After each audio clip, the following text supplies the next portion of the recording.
मोदी सरकार के पास अब नई आइडिया खत्म हो गई है। ये बजट भारत की कहीं अधिक आर्थिक, सामाजिक और राजनीतिक चुनौतियों के लिए एक सवाल होके बैठा है और खास करके ये बजट गरीब तबके के लिए इसमें कुछ नहीं है। इन्फ्लेशन कंट्रोल करने के लिए भी इनका कोई समाधान, सकारात्मक कोई सलाह या कोई कदम उन्होंने नहीं दिखाया। आर्थिक इकोनॉमिक सर्वे का जो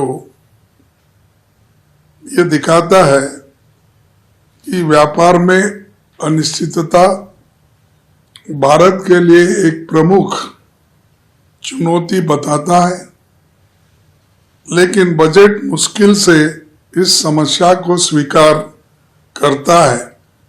इसी तरह रुपए का गिरते हुए मूल्य के निपटने की भी कोई योजना उनके पास नहीं है।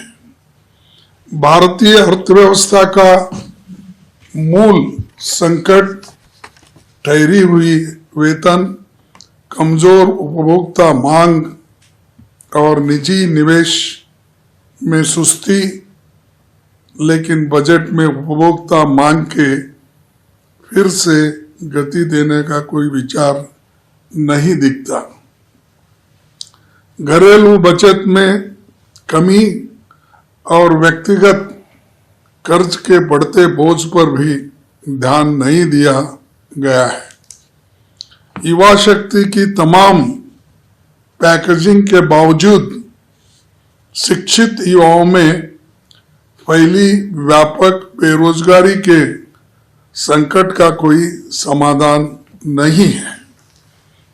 वित्त आयोग का सिफारिश का अभी और अध्ययन करना होगा, लेकिन वे गंभीर वित्तीय दबाव में चल रही राज्य सरकारों को कोई राहत देती नहीं दिख रही है।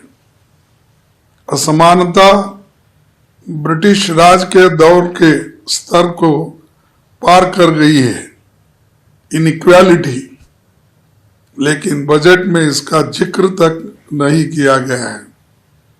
न ही एससी, एसटी, ओबीसी, अदर पिछड़े हुए लोगों के लिए, इकोनॉमिक ईडब्ल्यूएस के लिए, अल्पसंख्यकों के लिए इसमें कुछ सहायता का प्रावधान उन्होंने नहीं बनाया।